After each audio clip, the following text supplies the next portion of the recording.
Assalamualaikum warahmatullahi wabarakatuh. Alhamdulillah, assalatu wassalamu ala asrofil anbiya'i wal mursalin wa ala alihi wa sahbihi ajmain, amma ba'du. Yang terhormat Bapak Abu Bakar Siddiq ME, dosen pengampu mata kuliah PLKH, khutbah dan ceramah, dan teman-teman yang saya sayangi. Puji syukur kehadirat Allah Subhanahu wa Ta'ala atas segala limpahan rahmat serta hidayahnya sehingga kita masih diberikan nikmat kesehatan dan kesempatan untuk dapat bersama-sama mendengarkan ceramah via virtual ini. Salawat serta salam kita haturkan pada junjungan kita Nabi Muhammad Sallallahu Alaihi Wasallam yang telah membawa kita dari zaman kegelapan menuju zaman yang terang benderang. Saya di sini akan menyampaikan sedikit ceramah tentang husnuzon. Teman-teman, kita semua tahu bahwa prasangka baik itu merupakan sifat penting yang harus dimiliki setiap manusia. Tetapi, apakah prasangka baik itu? Prasangka baik atau husnuzon adalah sikap netral dan cara pandang yang membuatnya melihat sesuatu secara positif. Lawan dari husnuzon yakni suuzon, yang berarti berburuk sangka. Teman-teman, secara garis besar, husnuzon dapat dibagi menjadi 3 macam, yaitu husnuzon kepada Allah Subhanahu wa Ta'ala, husnuzon kepada diri sendiri, dan husnuzon kepada sesama manusia. Husnuzon pada Allah dapat kita tunjukkan dengan sifat tawakal, sabar, dan ikhlas dalam menjalani hidup. Husnuzon pada diri sendiri dapat kita tunjukkan dengan sikap percaya diri dan optimis serta inisiatif. Sedangkan husnuzon pada sesama manusia dapat kita tunjukkan dengan cara senang, berpikir positif, dan sikap hormat menghormati. Di antara akhlak muslim adalah berhusnuzon atau senantiasa berbuat berbaik sangka kepada Allah Subhanahu wa Ta'ala. Dan ini merupakan nikmat yang sangat tinggi nilainya karena Allah Subhanahu wa Ta'ala mengikuti persangkaan hamba terhadap dirinya. Dan tentunya adab seorang hamba kepada penciptanya adalah berbaik sangka, tidak berburuk sangka kepada Allah Subhanahu wa Ta'ala. Berbaik sangka bahwa Allah Subhanahu wa Ta'ala adalah Rob yang maha pengasih lagi maha penyayang, yang memperlakukan secara adil hamba-hambanya, yang memberikan rezeki kepada hamba-hambanya, yang mengatur kehidupan mereka. Allah membalas kebaikan hamba lebih daripada yang dilakukan hamba terhadap Allah Subhanahu wa Ta'ala. Artinya, setiap kebaikan Allah balas dengan balasan yang lebih baik daripada kebaikan yang kita kerjakan. Seorang hamba yang mengingat Allah, maka Allah mengingat hamba itu lebih daripada hamba itu mengingat Allah Subhanahu wa Ta'ala. Apabila hamba itu mendekatkan diri kepada Allah, maka Allah akan lebih dekat kepada hamba itu daripada hamba itu mendekat kepada Allah Subhanahu wa Ta'ala. Balasan Allah lebih baik daripada kebaikan yang dilakukan oleh hamba itu kepada Robnya. Ini menunjukkan kepada kita bahwa berbaik sangka kepada Allah itu merupakan dasar keimanan yang perlu dimiliki oleh setiap muslim. Bahwa iman tidak akan tegak, tidak akan berdiri kokoh tanpa tiang ini, yaitu husnuzon kepada Allah Subhanahu wa Ta'ala. Tauhid tidak akan lurus kalau tidak dibarengi dengan berhusnuzon kepada Allah Subhanahu wa Ta'ala. Iman kepada takdir tidak akan sempurna tanpa husnuzon kepada Allah Subhanahu wa Ta'ala. Kemudian ada 3 alasan mengapa seseorang muslim wajib berbuat berbaik sangka kepada Allah Subhanahu wa Ta'ala. Yang pertama, perlakuan Allah sesuai dengan sangkaan hambanya. Perlakuan Allah itu sesuai dengan sangkaan hambanya terhadap dirinya. Dalam hadis qudsi disebutkan bahwa Allah mengatakan, Ana inda zanni abadi bi in zanni bi khairan falahu wa in zanna syarran falahu.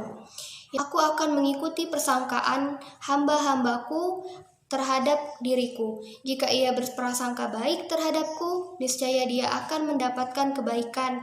Baginya kebaikan seperti yang dilakukan terhadap diriku. Sebaliknya juga apabila dia berprasangka buruk terhadapku, niscaya dia akan mendapatkan keburukan itu. Hadis riwayat Ahmad.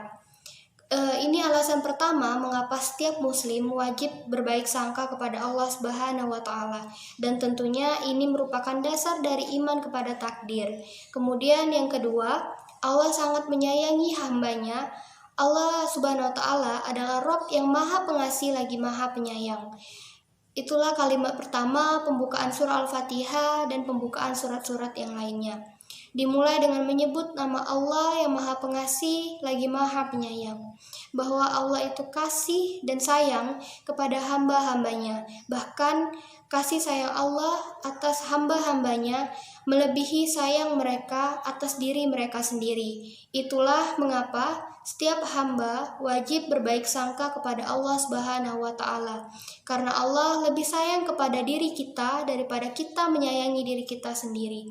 Buktinya, Allah turunkan perintah dan larangan untuk kebaikan kita. Tetapi, apa yang kita pilih untuk diri kita? Kita melanggar perintah dan larangan itu yang sebenarnya itu untuk kebaikan, tetapi kita justru menghendaki keburukan atas diri kita. Itu bukti yang nyata bahwa Allah lebih sayang kepada kita daripada kita terhadap diri kita sendiri. Setiap orang tentu akan berusaha untuk melakukan yang paling baik untuk dirinya sendiri, dan Allah memperlakukan kita lebih daripada memperlakukan diri kita sendiri. Tapi begitulah manusia, karena nafsunya, karena keburukan yang ada di dalam dirinya mendorongnya untuk berbuat buruk, maka kita berlindung dari keburukan perbuatan-perbuatan kita, dari keburukan jiwa-jiwa kita. Dalam sebuah hadis sahih disebutkan bahwa Rasulullah Shallallahu Alaihi Wasallam pernah melihat seorang tawanan wanita yang terpisah dari bayinya. Seorang ibu kehilangan bayinya. Ini adalah ibu yang malang. Dia pasti sangat terpukul dan bersedih. Tidak ada kesedihan yang melebihi kesedihan seorang ibu kehilangan anak. Setiap kali melihat bayi di tengah-tengah tawanan, ia langsung meraih dan mendekatkan ke dadanya. Dia kira itu bayinya. Maka wanita itu terus berkeliling mencari bayinya. Tatkala telah menemukannya, ia langsung mendekat lalu menyusuinya. Nabi lalu berkata kepada para sahabat, "Apakah menurut kalian wanita itu tega melemparkan bayinya ke dalam api?" Mereka menjawab, "Tidak, wahai Rasulullah." Maka Nabi berkata, "Demi Allah, sesungguhnya sayangnya Allah kepada hamba jauh lebih besar daripada sayangnya wanita itu kepada bayinya." Maka Allah katakan di dalam Al-Quran bahwa Allah turunkan syariat untuk agar manusia itu menjadi lebih baik kehidupannya. Dalam Quran surah At-Taha, Allah berfirman, "Ma anzalna 'alaika Qur'ana litashqa", yang artinya tidaklah kami turunkan Al-Quran agar membuat kamu jadi susah. Quran surah At-Taha ayat 2. Allah turunkan Al-Quran ini untuk kemudahan hidup manusia. Karena Allah sayang kepada hamba-hambanya, Allah perintahkan kita kepada yang baik-baik dan mencegah kita dari hal-hal yang buruk. Allah turunkan perintah dan larangan, Allah turunkan hukum halal dan haram. Semua itu untuk kebaikan umat manusia. Allah haramkan beberapa makanan yang mudorot, babi, bangkai, darah, itu karena mengandung keburukan-keburukan. Demikian syariat ini diturunkan Allah sebagai wujud kasih sayang Allah Subhanahu wa Ta'ala kepada hamba-hambanya. Kemudian yang ketiga, Allah sangat gembira dengan taubat hambanya. Ketika seorang hamba berbuat dosa, melanggar apa yang Allah perintahkan, melakukan apa yang justru Allah larang, tidak mengindahkan aturan halal dan haram, tidak melaksanakan kewajiban-kewajiban, berbuat zalim baik terhadap dirinya maupun terhadap orang lain, Allah Subhanahu wa Ta'ala marah. Tapi Allah tidak. Allah akan sangat gembira apabila hamba itu mau bertaubat. Selama nyawa belum sampai ke kerongkongan, selama matahari masih terbit dari sebelah timur, belum terbit dari sebelah barat, maka Allah masih membuka pintu taubat bagi hamba-hambanya.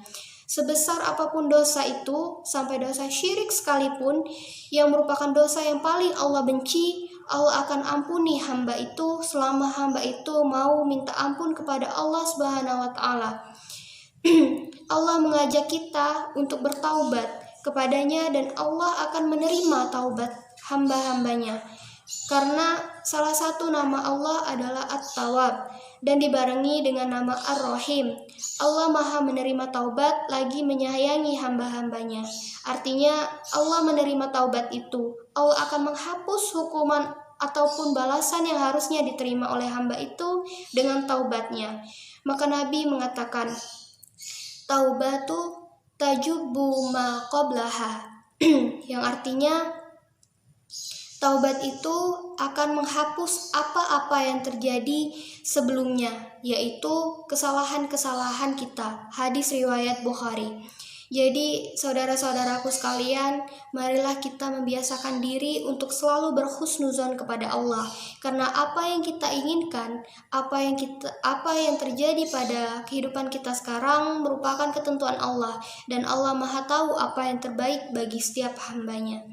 Mungkin itu saja yang dapat saya sampaikan pada kesempatan kali ini. Semoga apa yang saya sampaikan bermanfaat bagi teman-teman sekalian. Apabila ada salah-salah kata, saya mohon maaf. Kepada Allah saya mohon ampun.